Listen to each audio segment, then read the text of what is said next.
Tonight, a brand new Post Falls home destroyed by a man in an excavator. That man now facing charges, including DUI. What we know about what happened. After a dry Veterans Day, rain is back in the forecast, and we're talking a lot of it in the days to come. Plus, we talked to Spokane Mayor Lisa Brown about the new budget proposal to address Spokane's deficit.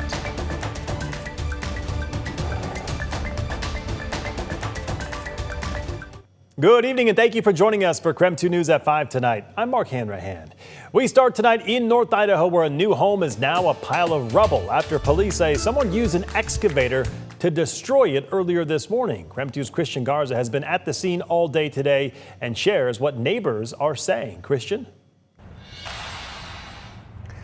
Yeah, Mark, that's right. Dozens of neighbors came out to look at the scene here at the end of Alsea and Platte Avenue. Now, I know it's dark right now, but this is what the scene looked like just hours ago. I'll pull that up for you at home. Now, as you can see, there is really nothing left standing from the house besides maybe one side. Despite most neighbors not wanting to speak on camera, though, every single neighbor I talked with today said the only word to describe what happened here is just disbelief. The Post Falls Police Department says it got a call earlier this morning around 5 or 6 in the morning of someone destroying a newly constructed house with an excavator. Officers say when they got to the scene, they saw somebody driving away, and after a traffic stop, the driver, a 29-year-old man, was arrested for DUI, burglary, and malicious injury to property. I had the chance to speak with one neighbor, Gail Isley, who lives right across the street from where it all happened.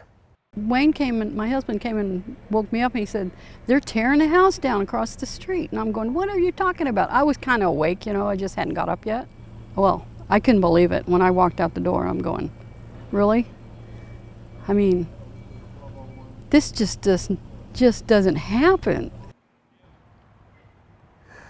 To clarify, Greenstone Homes, one of the companies who manage this property, say the house was not sold, but they were in talks with an interested buyer. Investigators confirmed the person allegedly responsible for the demolition was a construction worker and was also unhoused. Greenstone confirmed with me the man who was arrested does not work for them or their partner companies. Now, Greenstone says they're going to get the damage cleaned up as quickly as possible for the neighbors here in the area. They also say that it's going to be about a year before any new property is built on this land. In Post Falls, Christian Garza, KREM 2 News. All right, Christian, thank you very much. Wild story out of Post Falls today. Let's talk weather. Rain is expected to return later this week. Let's get right outside right now to Chief Meteorologist Jeremy Legoo in the Outdoor Weather Center with what we can expect in the hours to come. Jeremy?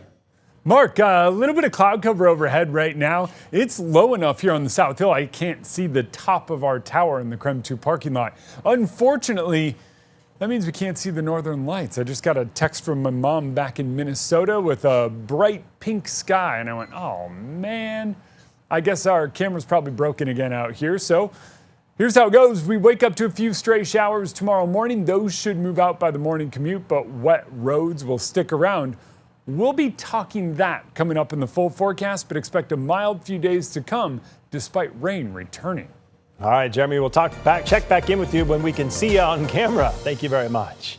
Right now, Spokane City Council is reviewing the mayor's proposed mid-biennium budget. The city is facing a major budget shortfall, and the mayor's plan could mean layoffs. In the latest episode of The Tea with Amanda Rowley, our chief journalist sat down with Mayor Lisa Brown. Amanda is in the KREM 2 Plus studio to break down what jobs are on the line. That's right. I met with Mayor Lisa Brown right here in our news studio to talk about her proposed budget. Here's what's going on. The city of Spokane is staring at a $13 million deficit in its general fund. The mayor is proposing a major pivot to keep the books balanced, and that does mean there will be cuts. The mayor's proposal includes nearly 20 cut positions, which is fewer than the original warning of 30 to 50 positions that may need to be cut. Now, here's a look at key divisions slated for reduction. 19 positions in community and economic development. The mayor's office would also cut 4 positions. And while police and fire would lose a few, these are administrative positions. The plan does not cut any uniformed members from police or fire departments. As for that 101 positions in public works, they will actually be transferred to the new Transportation and Sustainability Division. That division will be staffed by a total of 121 positions positions. Now, Mayor Brown says the city needs to raise revenue, which is why her plan proposes a 12% commercial parking tax. If we did not have this revenue, we would probably have to take cut street funding from the general fund to streets. And that, I think, is where you would start to see the impacts. The mayor says the good news for Spokane taxpayers is the plan doesn't propose any increases to utility taxes or any decreases in basic services, such as those much needed snow plows.